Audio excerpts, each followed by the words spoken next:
We have our last 3 episodes for the Negro League storylines here in MLB 24. We've got Herbert Rap Dixon, William Bill Foster, and Andrew Lefty Cooper. This is going to be our last drop for storylines here in MLB 24. We've got 3 different players to go through. Let's go ahead and start with Herbert Rap Dixon, a 5-tool outfielder who played on some of the greatest Negro Leagues teams of all time.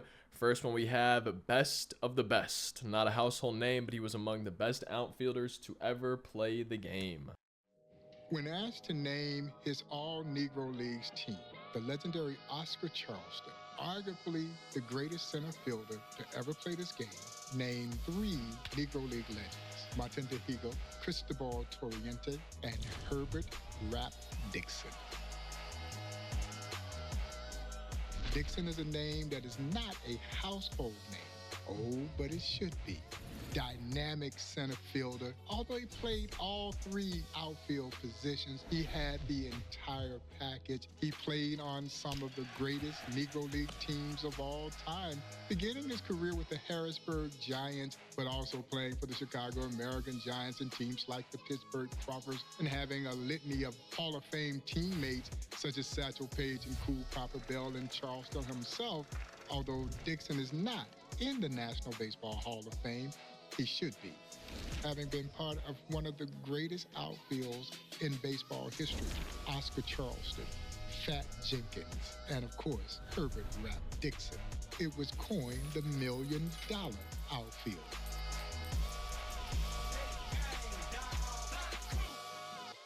For this first moment, it's best of the best. We need to tally 2 hits, 1 extra base hit. There's our first hit, a perfect. Now we got to try to get an extra base hit. And that should be the extra base hit if it's fair. It is fair. We're going to get to second easily. We got this first moment done pretty easily. We got some stubs, some XP, Chicago American Giants road uniforms, and now the next episode, great nickname. Rap Dixon, one of the great nicknames ever for a baseball player. He earned that nickname, and while there's been variations, I like the one that was offered by Chester Washington, the great sports writer, who said that Rap hits the old apple to the same degree of which made William Tell famous. Rap rapped out a lot of hits over a tremendous Negro Leagues career. He still holds what would be now considered a major league record: 14 consecutive hits. Yes, you heard me. 14 hits in a row. Well, he got 8 of them in a doubleheader, and that is a mark that will be difficult to challenge for years to come. The next moment, great nickname, tally 1 extra base hit and 1 RBI. So we pretty much need to do exactly what we just did. Oh, there it is. No, that's a no doubt homer the other way, too. Nice feeling swing right there. We got that moment done. That means we'll be on to the next episode. We got a bat. We got some stubs, some XP. The next episode, 14 consecutive hits. Please don't make me get 14 consecutive hits. And we only have to get 1 hit, not 14 in a row. And there was no production, no Bob Kendrick, no footage, nothing like that. So it just went straight into the next moment. Y'all didn't miss anything. Let's try to get 1 hit. No way. That's the hit. Wow. You know, sometimes you hit it hard, sometimes you hit it soft, but we got the moment done regardless. We got some stubs, some XP, a Negro League Stadium's Choice Pack, and we're on to the next episode, back from Japan.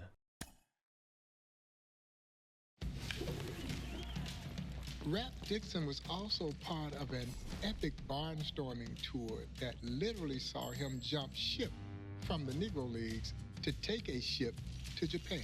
Yes, you heard me right. A team called the Philadelphia Royal Giants would venture over to Japan in 1927, where they would play a 24-game exhibition series, and they go 23-1 on that tour. It was a tremendous goodwill tour. The Japanese players and fans absolutely fell in love with those players from the Philadelphia Royal Giants. And that is why that tour is so much credited with having ignited the flame that is professional baseball in Japan today. Perhaps it does not happen without Rap Dixon and his comrades' initial tour to Japan to spread baseball goodwill. This next moment, tally 1 extra base hit, and we got to get an RBI. So they start me with somebody on third base, so no matter what, we get the RBI. It's looking like I'm not going to get the extra base hit, but we still have the rest of this game to try to get the extra base hit. We already got the RBI out of the way. Now we just got to get some extra bases. There it is. That's a nice feeling swing. I think that's my second no-doubter doing these moments. I'm sure the difficulty's not super high, but the swing's feeling pretty good on these perfects. Unhandled server exception occurred. It looks like we got it done, though. We got that episode done. And the next one, we're going to have to record a putout and an assist, but bona fide star. He had a cannon for a throwing arm. Rap Dixon was a superb hitter, as his name would suggest, who combined power while hitting for average. As a kid, he was accustomed to throwing steel billets at a steel company that a lot of people attributed it to the strength in his right arm, and he had a cannon for a throwing arm.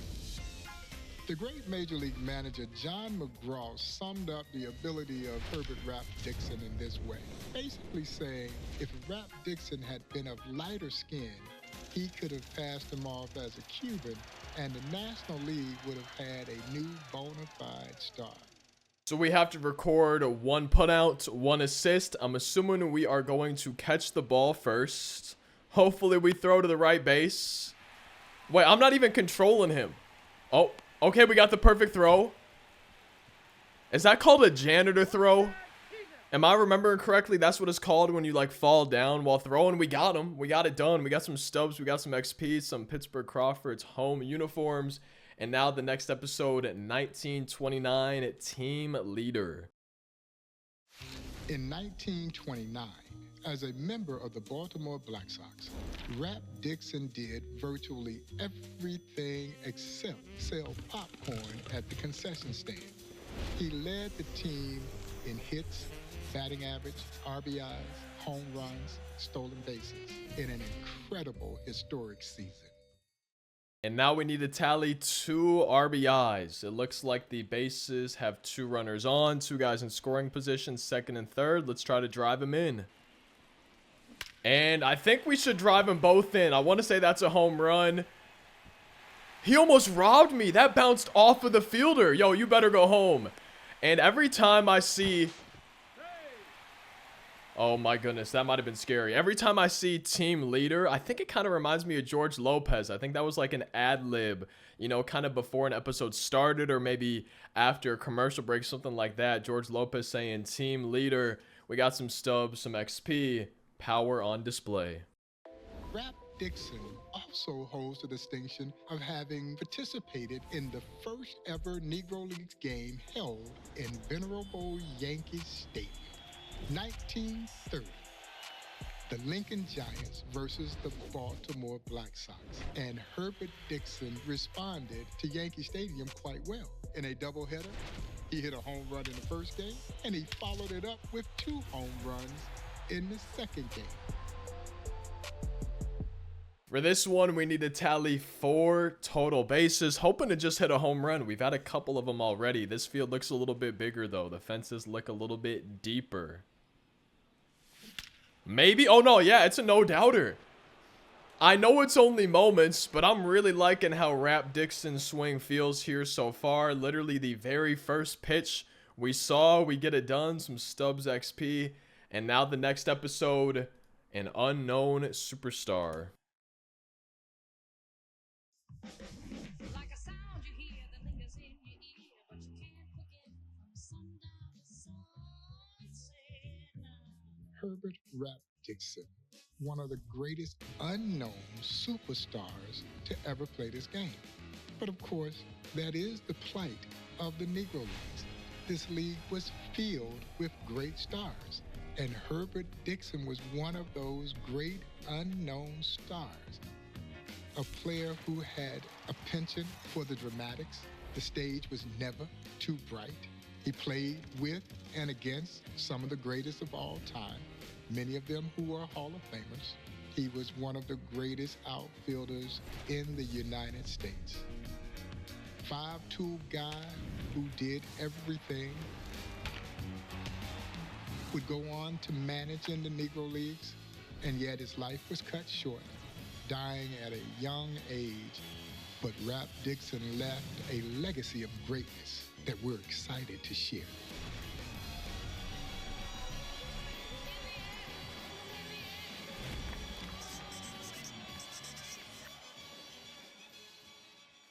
And we just unlocked this Rap Dixon card by completing the storyline. We can see the attributes here. 90 speed on him. He plays a lot of positions. Right field, first, second, third, short, left, and center field. Currently supercharged as well. I'm guessing that's probably going to end once season 2 begins. Maybe I should try to get a team build with the cards from storylines before they're not supercharged anymore. So we just finished Rap Dixon's storyline. Next up is going to be Bill Foster, a star who shined brightest when it mattered most. He's considered one of baseball's greatest pitchers. The first episode we have is going to be Rube's brother. I was going to say, is he related to Rube Foster?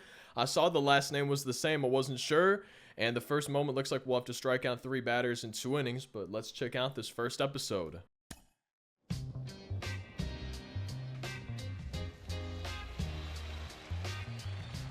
One of the oftentimes overlooked aspects of Negro Leagues baseball is how great and dominant the pitching was in the Negro Leagues.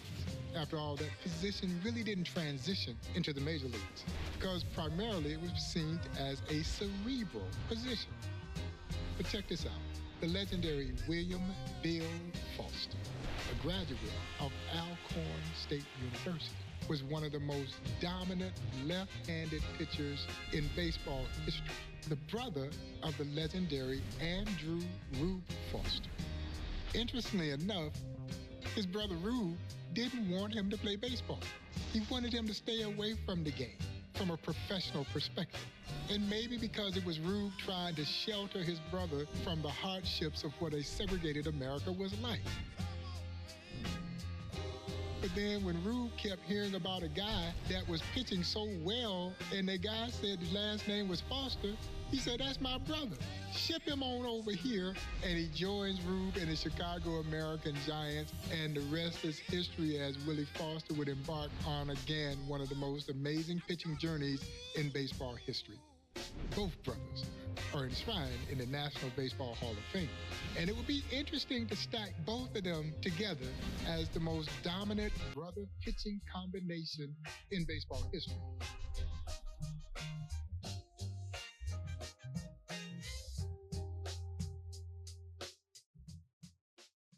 And so now we got to strike out 3 batters. We also have to pitch 2 innings. I think it'd be nice to just strike out 3 batters here in the first inning.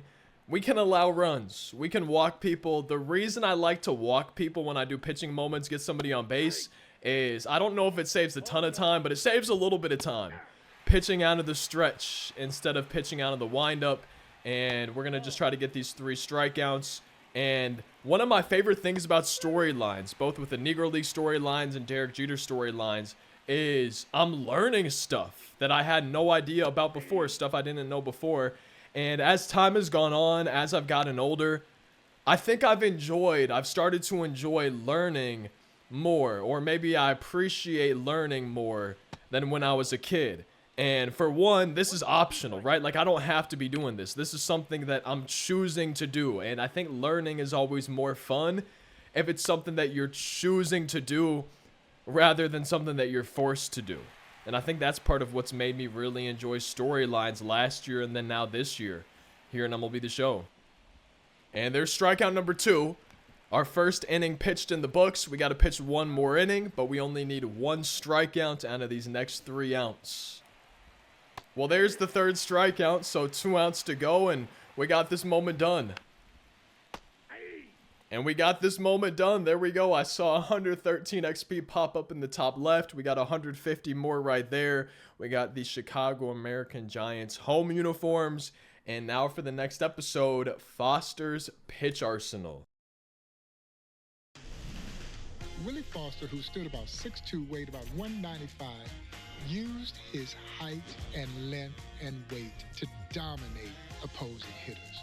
Left-handed, blazing fastball, had a great early version of a slider, great changeup, great drop off the table kind of curveball. All that he threw with pinpoint accuracy, which is what made him so difficult to hit. And no batter enjoyed stepping into the batter's box to face that. For this moment, we need to strike out 5 batters. Doesn't matter how many innings we pitch. We can allow base runners, walks, hits, home runs, whatever it may be. We just got to find our way to 5 strikeouts. There's strikeout number 1. Yo, I would love every batter to just be lefty-lefty. There's strikeout number 2. This is weird. It's only letting me use 3 of the pitches. I can't choose a changeup or a slider, but I could choose the curveball. Did I miss something? Is that how it's supposed to be? Either way, there's number 3. Speaking of numbers, does anyone miss the show Codename Kids Next Door? Now I can use the changeup again. Now I can use the slider again. And then when I get to 2 strikes, I can only use a curveball and a 2-seamer. Am I missing something? Did I just completely... I might have missed something. I might be oblivious. There's strikeout number 4, but not being able to use certain pitches, that's making me think that I wasn't paying enough attention to something. 2 strikes again. I can only use the 2-seam fastball. What happens if I hit the left bumper? There's like a little recycle icon next to it. Oh, that just brings up the intentional walk of the pitch on option. So yeah, I guess I have to strike him out on the 2-seamer. And we did.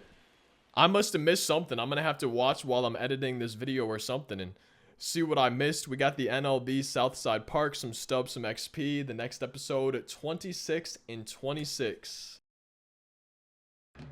In 1926, Willie Foster won 26 consecutive games against all levels of competition, including major leaguers. And then he follows that up the very next year and goes 32-3 in one of the most amazing pitching performances in baseball history. Willie Foster was masterful, showcased it with some of the greatest teams in baseball history. This next moment, pitch 1 inning, but we can't walk a batter, we can't hit a batter, and we can't give up a run. So we are not allowed to pitch out of the stretch, and we just got to get through 1 inning without giving up a run. And seeing, you know, that he won, what was it, I think 26 games in a row, and then the next year 32-3, those crazy numbers, it kind of makes me wish that for franchise and MLB The Show, you could have specific rosters for certain years. Like, say you wanted to play, I don't know, the 2001 season. It'd be cooler for franchise. You could select year 2001, and every team would have every player, like all the minor leaguers, all the major leaguers, the exact starting rosters, rotations, lineups, everything like that. I know it's like that's probably far-fetched. It'd probably be really hard to do to get the rights to all those players, everything like that. But think how cool that would be. Just any season from the last, I don't even know how many years, just being able to pick a year and have those exact rosters, those exact lineups to start the years. I think that would just be so cool. And we're 1 out away from getting this done. And I thought we just gave up a home run. No, we got this moment done. I think that might have been Lou Gehrig, who we were facing right there. Able to get that done. Some stubs, some XP, a bat skin. In the next episode, 32 wins in 1927. We have to strike out 2 batters, pitch 2 innings, and it looked like we couldn't give up a certain amount of runs. I guess because it's lefty-lefty, maybe I just won't pitch out of the stretch. But y'all can see, you know, the windup takes a little bit longer than when you're going out of the stretch. And that's why I like to intentionally walk somebody and just pitch out of the stretch just to save a little bit of time. I'm sure it's not that much, but it probably adds up here and there. If I'm doing that in pretty much every pitching moment, I'm sure it probably adds up. We got to strike out 1 batter. We got to strike out, or we got to pitch, I should say, 2 more innings. And even though it was lefty-lefty, I just figured I would go out of the stretch again because it definitely does go a little bit faster. I was about to say, and we could get a double play to just end the inning, but I would probably say that's an error by my shortstop. And there we go. There's the second strikeouts. Now we just got to get through the rest of this inning and then the full second inning without giving up a run. And there we go. We got this moment done. That's weird. That's popped up now twice today. But did we get it completed? Yeah, we got the 32 wins one done. So I'm not sure why that's been popping up. The next episode is joining the Grays. In 1931, Willie Foster joined Cumberland Posey's Homestead Grays and made what was already an unbelievable team, arguably the greatest team in baseball history. Foster would join future Hall of Famers Oscar Charleston, Satchel Paige, Josh Gibson, Boojum Wilson, and the legendary Smokey Joe Williams to form one of the greatest baseball clubs in baseball history. And Willie Foster helped pitch them to unparalleled heights. We have to pitch one inning and we can't give up one run. Oh, and we start with the bases loaded, so we can't give up a hit, maybe a double play, but I would like to just at least strike out this first batter. Now, we heard Bob Kendrick in that episode. He was talking about one of the players he mentioned was Smokey Joe. And maybe I'm crazy. I swear I've heard of Smokey Joe's something. Like, I don't know if it's like a restaurant, a place, or something like that. But I've definitely heard Smokey Joe. I don't think in relation to baseball. But I've heard something along the lines of Smokey Joe before. I'm going to have to Google that. We got that episode done, that moment done. 50 stubs, 150 XP. And now the next episode, first All-Star game. Willie Foster was the starting pitcher in the inaugural East-West All-Star Game in 1933. The East-West All-Star Game, the Negro League showcase event, debuted the same year as Major League Baseball's All-Star Game. And yes, it outdrew Major League Baseball's All-Star Game. Here's Willie Foster pitching a complete 9-inning game in an All-Star game. Think about that. Most All-Star game pitchers go about 3 innings. Willie Foster towed the rubber for all 9 innings in helping the West defeat the East in the inaugural East-West All-Star game. And for the first All-Star game, we need to pitch 3 innings. We can't walk anybody. We can't hit anybody. We can't give up a run in 3 innings pitched. And I actually just went on YouTube and searched it up, and there's a song, Smokey Joe's Cafe. I don't know if there's any relation to the baseball player at all, but I don't think I could probably play the song for you guys. But it goes like, oh, Smokey Joe's Cafe. And I knew I had heard that somewhere, and I recognized at least the name Smokey Joe. Again, I have no clue. They're probably completely unrelated, but that's just what it reminded me of. I knew I had heard that song somewhere. Man, it's crazy how, like, little things like that, just hearing a name or, you know, sometimes even hearing a song, it's crazy like how that can just completely bring something out from the deep parts of your memory. Kind of like that SpongeBob episode. They're going through filing cabinets and everything. It's crazy how just like one little thing can bring something back that you just completely forgot about. I don't even know if anyone else watching this video is going to have ever heard of that song, Smokey Joe's Cafe. I don't remember how I heard it, but man, that's crazy that just, I had completely forgotten about that. And there we go. We got that moment done. We got that episode done. I saw 111 XP up in the corner. We got that profile icon, some stubs, some XP. And now the next episode, Big Game Bill. When the stakes were at its highest, that is when Willie Foster wanted the ball. There's some who don't want the ball when everything is on the line. Willie Foster was not one of those.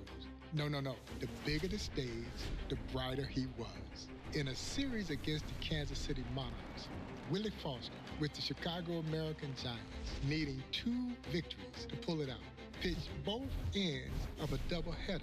Now, after winning the first game of the doubleheader, the manager basically polled the rest of the players to see who they wanted to pitch. And every one of them pointed to the great Willie Foster. And Foster did not let them down. defeating the Kansas City Monarchs in a remarkable doubleheader where he pitched both ends of that doubleheader. And now for this moment, we have to strike out one batter, and I think it said pitch 2 innings. Starting the 8th off with runners on first and second. And there's the strikeout, so now we just got to get through this inning without allowing a run, and then get through the 9th without allowing a run. And there we go. We got through the 2 innings. We got this moment done. Some XP. We'll get a little bit more stubs and XP right here. And now, the next episode, the best when lights were brightest.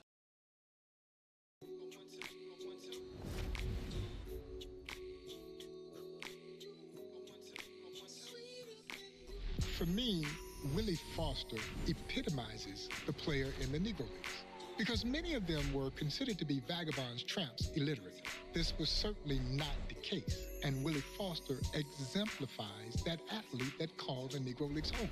College educated and a tremendous athlete, tremendous competitor who is at his best when the lights were brightest. Willie Foster joined his brother Andrew Rube Foster in the National Baseball Hall of Fame in 1996.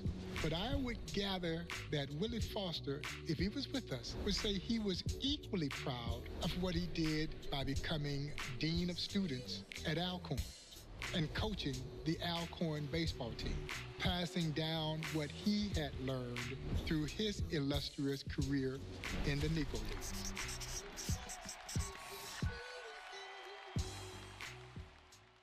And we finished Bill Foster's storyline here in MLB The Show 24. We unlocked the starting pitcher card. You'll notice he also plays first, left, and right field. So first, let's take a look at his hitting attributes. We can also see 77 fielding, 66 speed. We can see his pitching attributes right here up in the top right. The velo on his pitches, 4-seam, 12-6 slider change, and a 2-seamer. The control on each of them right there. And then the break, we can see he's supercharged. I think all the cards from storylines here in the Negro Leagues are probably supercharged until Season 2 begins. I don't know about the Derek Jeter ones. I have not checked those yet. And now we just have one storyline to go before we're completely done with storylines. Here in MLB The Show 24, we've got Andy Cooper, an exceptional left-handed pitcher who helped develop some of the greatest talent in the Negro Leagues. We can see the first episode, Lefty from Texas. His talent and Texas roots caught the eye of a Negro Leagues legend. Let's check out Lefty from Texas. Andy Lefty Cooper. A big, strong, left-handed pitcher, stood about 6'2", weighed about 220 pounds. Big Texan, one of several Texans from the Negro Leagues that are enshrined in the National Baseball Hall of Fame. And perhaps it was his Texas roots that caught the eye of another Texan, Andrew Rube Foster, who had formed the Negro National League here in Kansas City in 1920. And this gives you an indication of the forward thinking of Rube Foster. He understood that for his new league to be successful, he needed competitive balance. Perhaps that is why he sought out Teeny Block to recommend this young, hard-throwing left-hander to be a part of his Detroit Stars team. Andy Cooper would join the Detroit Stars in 1920, and he would go on to fashion a dominant pitching career, primarily with the Detroit Stars, and of course here in Kansas City with the great Kansas City Monarchs. And for this first moment, we need to pitch 1 inning and we need to strike out 1 batter without giving up a run. Y'all know me. I'm going to be pitching out of the stretch. That's just the way I like to do it. Ever since they first added moments, I want to say MLB 18, but maybe even MLB 19 was the first year that we had moments in MLB The Show, and ever since then, I've just been pitching out of the stretch for pitching moments. If the guy has a windup, you know, if he's not pitching out of the stretch naturally, and it's kind of the way I've always done it. And we got this first moment done. Some XP. I'm sure we'll get some extra stubs, some extra XP.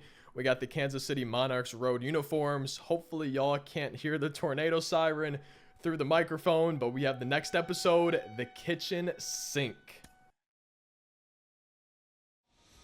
Andy Cooper threw the entire kitchen sink at you.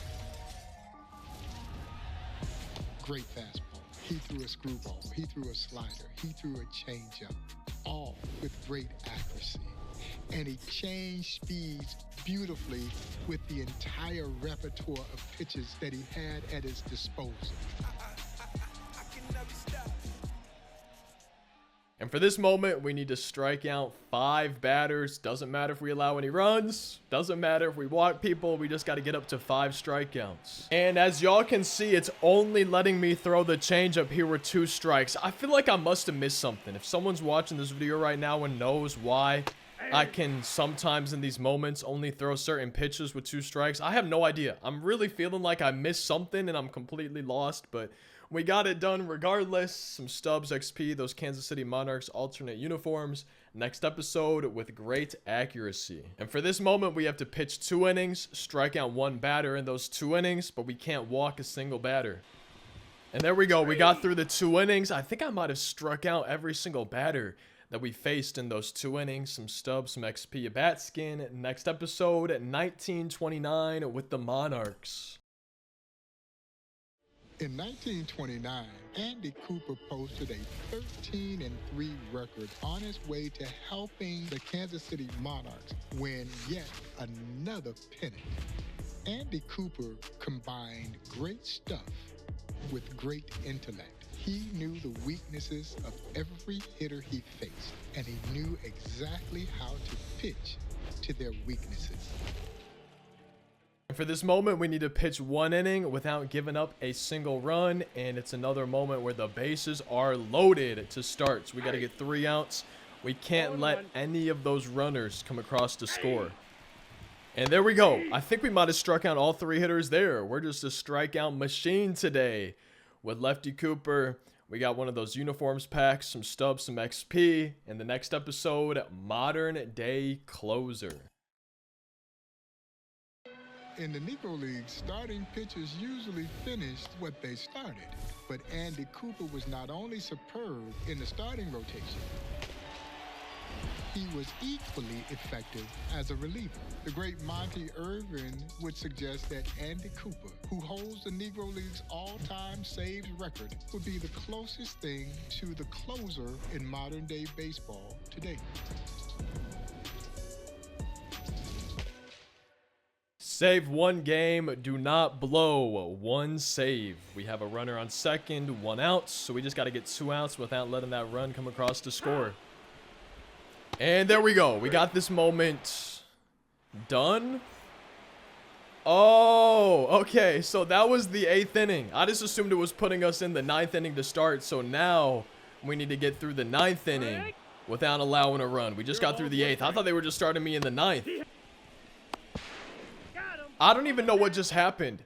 So there was a fly ball, and I think they missed the cutoff man and then threw the runner out on the overthrow. He was trying to take the second base, and I guess they threw him out at second. We got that moment done. Some Stubbs, some XP, a bat skin.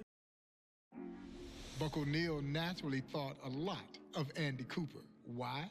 Because it was Andy Cooper, along with J.L. Wilkinson, that helped bring a young Buck O'Neil from the Memphis Red Sox over to the Kansas City Monarchs in 1938. Andy Cooper had seen Buck O'Neil playing in 1937, and he thought very highly of Buck O'Neil. The very next year, J.L. Wilkinson would bring Buck O'Neil over to the Kansas City Monarchs. So Buck always had a great deal of gratitude for his friend Andy Cooper.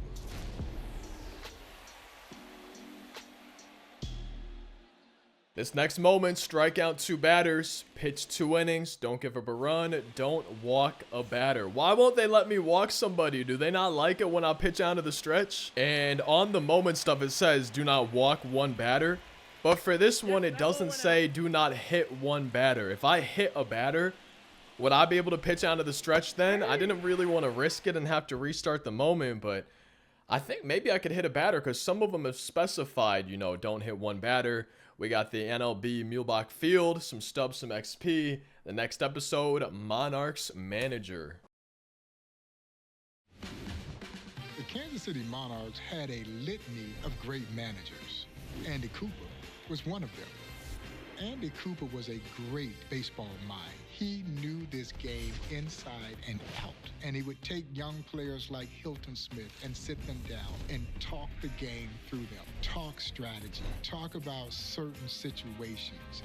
And Hilton Smith, like a sponge, absorbed this information.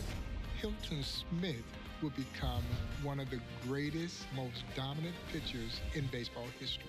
And if Hilton Smith was alive today, I think he would tip his cap to his friend and mentor, Andy Cooper, for helping him become the great pitcher that he became. Pitch 1 inning, save 1 game, don't give up 1 run. I'm guessing that means we won't be starting in the 8th. No, we're in the 9th. There's runners on 2nd and 3rd. Nobody downs. We just can't let the guy on 3rd score. We can't let anybody score. We got to get through this inning.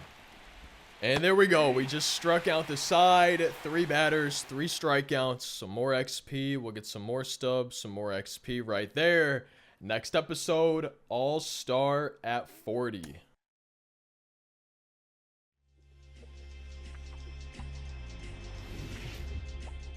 Andy Lefty Cooper, who died terribly young at the age of 44. But in that short time that he was here with us, he packed a lot in a tremendous career that included service to his country during World War I. The big, talented left-handed pitcher from Waco, Texas. He dazzled on the mound with an assortment of pitches that kept the hitters off balance. And he also saved a ton of games as a great relief pitcher as well. Andy Cooper was named to the East-West All-Star Game in 1936 when he was 40 years old. Yes, Andy Cooper has rightfully taken his place amongst the immortals of this game in the National Baseball Hall of Fame.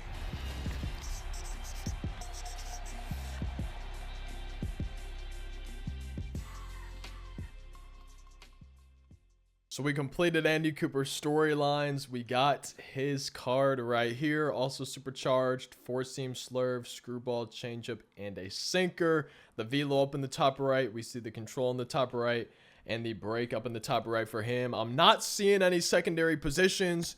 So yeah, it doesn't have great hitting attributes for this Andy Cooper card. It is just a starting pitcher card. 48 speed form, the attributes we see right here. And it looks like that is going to finish our storylines journey here in MLB The Show 24. We did the Negro Leagues and we finished Derek Jeter's as well. Videos for all of the storylines, all the moments, all the footage, everything like that in videos here on the channel. So I hope y'all enjoyed us going through these, playing through these. I had a fun time doing these, learning a lot of new information. As always, feel free to drop a like if you enjoyed. Feel free to subscribe if you enjoy the videos for daily uploads. Over 7 years strong, not stopping anytime soon. Even when my air conditioning is broken, I'm sweating up a storm out here. But I hope y'all enjoyed. Thank you as always for watching, and I hope I'll see you in tomorrow's video.